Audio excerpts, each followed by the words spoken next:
Welcome to Simply Felicity. It is awesome to have you guys here with me today. I hope you are able to just enjoy a nice lunch hour, a little cup of tea, and get ready for another incredible testimony. I got to meet this woman at a really fun little picnic basket event that was happening over Zoom, as so many events nowadays are happening. But I mean, we can make fun of that, but I don't know if I would have gotten an opportunity to meet this woman. It's something where, you can meet people across the aisles, across the miles, just through Zoom. When she shared just a little bit of her story, I said, I have to know more, and I want to introduce her to my Simply Felicity audience. So, welcoming with me today, Nicole Hackett. Thank you for being here. Hello. Thank you so much for having me. Wow. So, whenever God does something miraculous in our lives, I mean, it's just something that I feel like we don't see coming. Sometimes when people who are famous, they grow up and they say, I always kind of knew I would be famous. But when God does something, it's like, I never thought I'd be the person with this type of testimony. Is that true for you? Well, I don't know how to answer that because I was a dancer Okay. before. Yeah, I was a dancer before and I won a scholarship to Hollywood. And when I was out there, I was able to make a commercial. I auditioned and was hired for a commercial for Disneyland. So I danced in a commercial. And I came home. So you knew you were special, huh? I don't know about that. It's a different kind of special, that's for sure, than I Well, ever that's what I intended. mean. I mean, the way I God ends ever up working intended. it out, you're like, yeah, this isn't what I was thinking. Exactly, exactly. Well, My tell, father, yeah, go I'm ahead. sorry, my father agreed to support me for a year while I tried the dancing thing after graduation. So my plan was to come home after that summer scholarship, my summer going into my senior year. And my plan was that my father said he would support me for a year. And so I was going to try my hand at dancing in commercials and videos out there. But the Lord had other plans for me, that's for sure. Well, it sounds like it was going well at first. I mean, you had already booked a commercial and, there you were out in Hollywood. So, talk to us about what happened next. Okay, well, I came home and, well, actually, I want to tell you that out in California, I got saved. Mm, My cousin drove me to the rehearsals at Disneyland for 3 days. And it was about an hour and a half away. And she witnessed to me in the car, both wow. there and back. So at the end of my stay in California, I was on fire. I was craving it. And so at the end of my stay out there in California, she led me to the Lord, and I accepted Christ, and I came home and I was on fire. So, I what you did know that change your desire for the dance career? Why did you end up coming home? Not really. I came home because my scholarship ended and I had to Okay. finish my senior year of high school. Um, but I felt it really, this is how it was confirming for me. I felt like, well, this must be the vocation. This must be what the Lord wants me to do. You Mm. know, I was feeling a total conviction about, wow, this is my life. And I was so excited because I loved it. And I think I loved it a little too much. I came home and I finished my senior year of high school, and I was going to church by myself in the beginning, probably the first 8 months or so. I was really involved in my church, and then it's kind of hard to live the Christian life alone.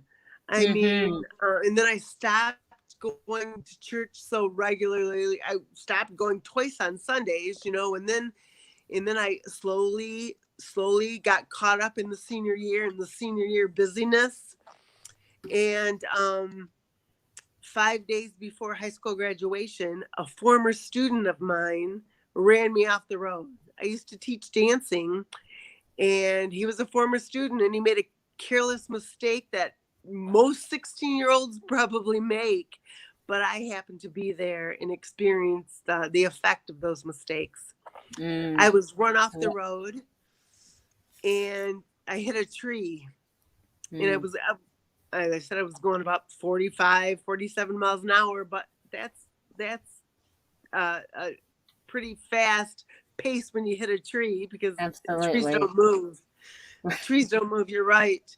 And thank God I was wearing my seatbelt, but still the jarring of the car hitting the tree made my head, ricochet. And the Wow. cerebellum, which was mostly injured on me, is the center for muscle coordination. So that was mostly injured, and it's the most important part of a dancer. So Right. after I came out of my month-long coma, I couldn't do anything. I couldn't Wow. walk. I couldn't talk. I couldn't do anything. I couldn't write. Wow. Um, but the Lord remained faithful Wow. So you because still had your memory, but so you kind of knew what you had lost. So you woke up to oh, this, probably felt like a nightmare at that time. oh, absolutely, absolutely, Felicity. Uh, it was a nightmare that I was living, Yeah. and always deep down in my heart of hearts, at first I was angry and was so upset that God would leave me. I'm like, Lord, I gave my life to you. But what I forgot was that I took it back, and I began living for my own self, and kind of stopped going to church and stopped praying, and the Lord thankfully didn't leave me, Yeah. because my injury, like I said, was to my cerebellum, and that was so developed. Wow. So through years of therapy, I've been able to learn to redo things again. I'll never dance again, but at least I can kind of fit into society. I might not blend in perfectly, but at least I'm there. That's how long was this therapy process until you felt maybe more yourself or a new self? Yeah, my new self, exactly. Let's see. I started going to community college in about a year after my accident, and I was using a walker, and I still couldn't write, because I remember in my very first class that I took at the community college, I used a tape recorder because I could Wow. not keep up with as fast as he was talking. So I would have to go home and listen to that 2-hour lecture, whatever amount of time it was, duplicated it at my home to fill in all those missing notes, because I couldn't write fast enough. And then I went away to school. I got my associates, and then I went away to Grand Valley. Gosh, I probably was in rehab and at the community college level for the first 5 years of my recovery. Wow. Wow. The Well, first time I went away to school was in 1993, okay. and my accident was in 88, so that is 5 years. Yeah, yeah. What kind of patience and endurance did that Oh, take? I mean, did you think that it was going to be that long of a recovery? Did they set you up for thinking that? not at all. They didn't know. They had no idea the level of recovery that I would achieve. I would ask them, because people, what do you think people were asking me? They were asking me, are you ever going to dance again? And I'm Wow. like, I'm trying to do the basic I'm necessities trying to here. write. I'm trying Yeah, to and walk. dancing is not, I mean, dancing again would be nice, but it was certainly not on my radar, really. I was trying to live. And so when I realized that I would never dance again, I had to find a different direction for my life, and that Mm, became school full time. mm-hmm. So I in that was a wonderful, because the physical therapy ended, and the cognitive retraining ended, but school was there, and I worked out on my own. So I kind of continued my therapy without really being in therapy. You know what I mean? Got it. Got it. And so how about your relationship with the Lord at this time? Oh, How were you able to rebuild that? What was that process like? at first, Felicity, at first, as you probably can imagine, I was very angry. Like I said, I gave my life to the Lord in California, and I knew that I became a child of God, but then I felt like He left me. However, after a month-long coma and 4 months of intensive rehab at the rehab hospital, I began to sense the Lord had a purpose for my life, Mm, because my injury was to my cerebellum, like I said, and that's the muscle coordination center, and it was so developed. hmm. So I was able to stay at Mary Free Bed, the rehab hospital in Grand Rapids, for 5 months. And they normally don't do that. But Oh, the wow. reason I was able to do that was because I kept improving. Huh. They were like, "Oh my goodness, this girl keeps improving," and it was because my cerebellum was so mature, and my cerebellum had so many connections that Yes. the parts that got damaged, there were a lot of parts to take over for them. Wow. It's an awesome story. It's like, go God, Yes. he really did have a plan for me. And Wow. so I went through rehab and learned to walk and talk and write again, like I said. And then school took over, and What my did you life, end up studying? What did you begin to feel was your purpose? well, my purpose, I knew I could use my mind in a vocation, because I certainly couldn't use my body. So I began to look at careers in social work, and I began to look at careers in psychology. So I graduated with my bachelor's in psychology, and then I went to Michigan State for a master's in rehabilitation counseling. Mm, mm. Very good. And is that the That work that you've been doing now? Well, actually, I've been blessed to not have to work, so I help out with my community and at church, and I've been raising kids, so that's been my full time job. But How I many did work. children do you have and when were you married?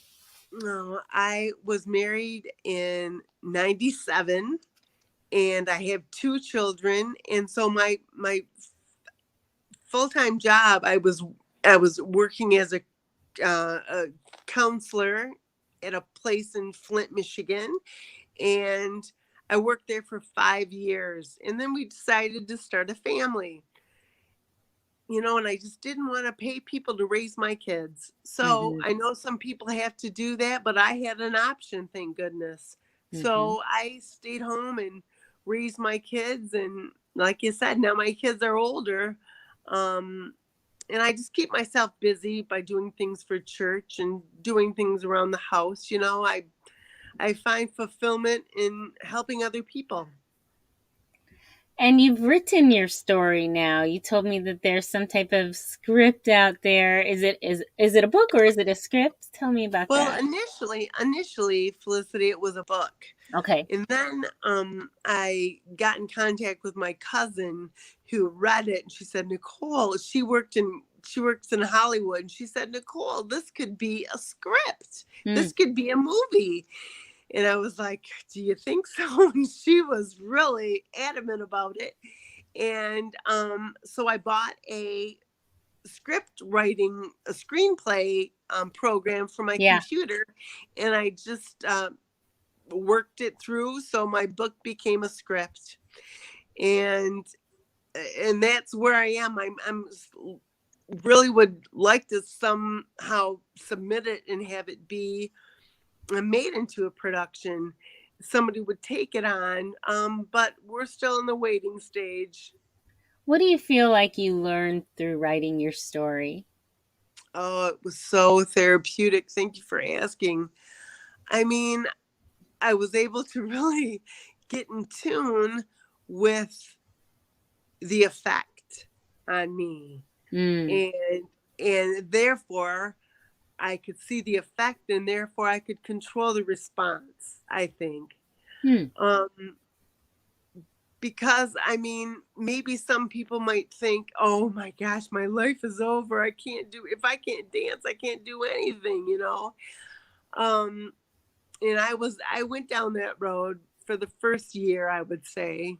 Hmm. But I've been able to broaden my horizons, so to speak, and really see purpose in my life. And the Lord, I mean, the brain is very complex. And for the Lord to locate my injury right at the place that's most developed, I mean, who cannot see that? Even a non believer's got to see that that is a miracle. Yeah. Wow. Wow. And have you ever heard of Dr. Carolyn Leaf? No, I have not. She's a Christian neurologist and she's Oh, written some books. And it's through her that I've learned about how amazing, exactly what you're saying, how amazing our brains are oh, and their ability just to regenerate and recreate exactly. as well. But it is very dependent on our state of mind. It's hard for our brains to do that. Even the physical capacity of it is impacted by our mental state. So if you had stayed in Absolutely. that negative place, I think, I don't know if you would be, as like well developed as you are now and have regained so many skills as you did. I know, and I can't even take credit for that. I mean, Yeah. praise God that that's the way I am. But you know what? Thank God that's how I've always been. Mm. I've always been pretty determined. And I guess that's probably a good word. You know, I've been determined my whole life. And thank God my my amount of determination wasn't affected. If anything, probably it got more intense, if that's possible. But I think that the most amazing thing about my recovery is that the location of my injury and the fact that I had so much brain matter in the cerebellum, the center of coordination, that I was able to take over for the abilities that I lost. Wow. I mean, how cool and perfect is that? I couldn't even have written a better ending to my story. Hmm. What advice would you give people that might be in that valley time where life has turned out so unexpected for them and they're needing to persevere? Are there particular scriptures that helped you through or currently some understandings that you have? Well, I no scripture in particular that I'm thinking of, but I just had this hope. It was hope in my heart that, Lord, what do you have for me? What does this mean? What does this mean? And how can I use it for your glorification? Mm. How can I use it? And so by sharing my story, I think that that's exactly what the Lord wants me to do. I'm thinking that it may or may not be on such a grand scale, but like I said, I've written a screenplay, and I'm willing to share my testimony, and I'm here to communicate what the Lord has done in my life. I can only talk about my personal testimony and um, encourage people.